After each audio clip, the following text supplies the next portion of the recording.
What's up guys, it's me Jeremy, and I just want to take this time to talk a little bit about the upcoming Season 4 changes and how they'll affect the game. This should hopefully be the first of many videos I'll make about content from the PvE, and I've got quite a bit to say, so let's get started. Let's start with the new trinket system and the changes to warding. So just for those who don't know what it is, there's going to be a new 7th item slot implemented, but it's only going to be able to hold these new trinkets, and there's 3 trinkets, all of which are free, but you can only have one at a time. One trinket places a ward that lasts for 60 seconds, another trinket allows you to reveal a location like clairvoyance but with a relatively short range, and the last one reveals stealthed units around you for a short duration, similar to how Oracle's does now. These trinkets upgrade into a slightly improved version at level 9, and after that you can also purchase an additional improved version for 475 gold, but overall the improvements aren't that significant.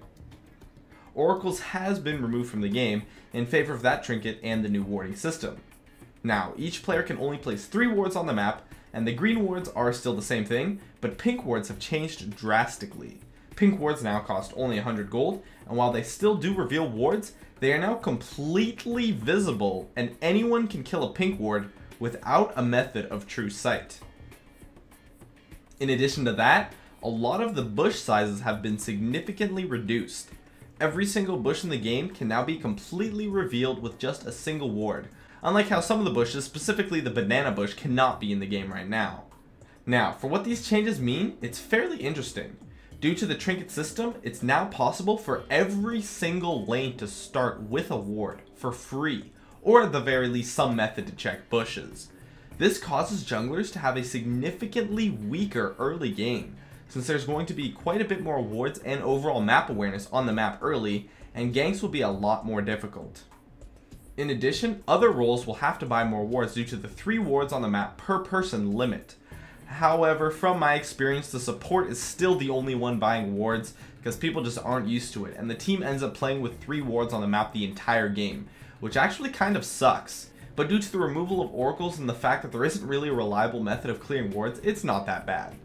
Pink wards are much weaker than they used to be actually. Pink wards used to be really powerful, but now I find they're only really viable in specific situations, such as positioning for a baron or for a dragon. However, due to the nature of the bush changes, actually a lot less wards are necessary to have on the map, and that's a really good thing that makes these changes overall pretty solid, and it's a really good change for supports, which leads me to my next point of discussion: items. Now, there's some radical changes to the gold generation items, and I absolutely love them. So the way it's going to work in Season 4 is that you can have only 1 gold generation item per player, and there's actually quite a bit of new items. There's 3 gold items that cost only 365 gold, meaning that you can start with them. The first is the Executioner's Emblem. This item gives 50 health and 6 HP regen per 5, and has a passive that works twice per minute, being that if a minion is below 200 HP, you can execute it with just 1 basic attack, provided there is a nearby enemy champion, and the other passive being that when you kill a minion using the first passive, you restore some health and give some gold to a nearby ally. After a little bit more research, I've decided that this item is actually extremely strong if you can synergize it on a tanky support and use it to give gold to your AD carry, since the gold that your ally gets from this is actually more than what the minion kill is worth. So it can make it that you give 1 CS per wave to your support, but then your AD carry actually gets more gold out of that. The other item is Cage's Pick.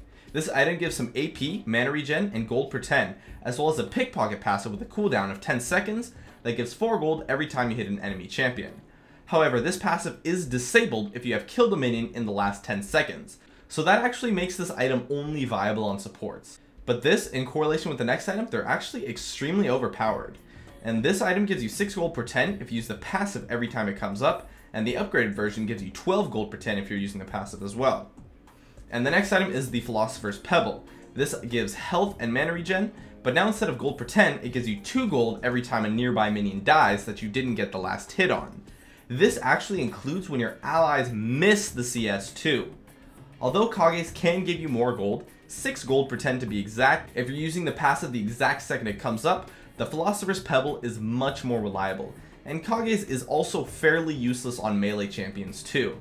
The Philosopher's Pebble upgrades into the stone that gives 2 gold per 10 and gives 4 gold every time a nearby minion dies. Since there are 6 minions every 30 seconds and then 1 cannon minion every 3 waves, That results in 6.33 minions per 30 seconds, and thus 2.11 minions every 10 seconds. And that results in the item that costs only 850 gold, giving you roughly 10.44 gold per 10 seconds, without having to actually do anything other than stand next to minions that are dying.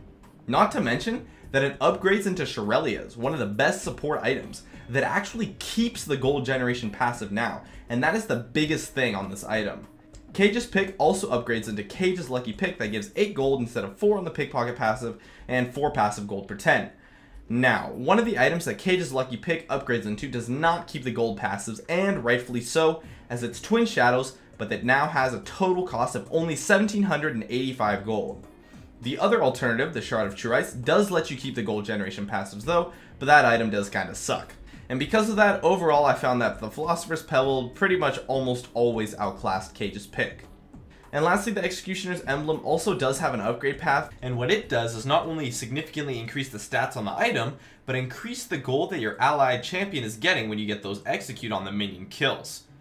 And the final upgrade of Martyr's Call is actually really interesting with the active of Health Bomb, which consumes 20% of your current health to shield a target ally for 10% of your maximum health for 4 seconds. And then after 4 seconds, the target explodes, dealing 10% of your maximum health as magic damage in an area. And that's really awesome because you can use this item to shield an ally as well as having some damage that scales off of your maximum health. Overall, these new gold generation items are definitely targeted for the support role, and that's pretty much the only role they're viable on anyways, but they're all extremely overpowered and are a huge buff to supports in general.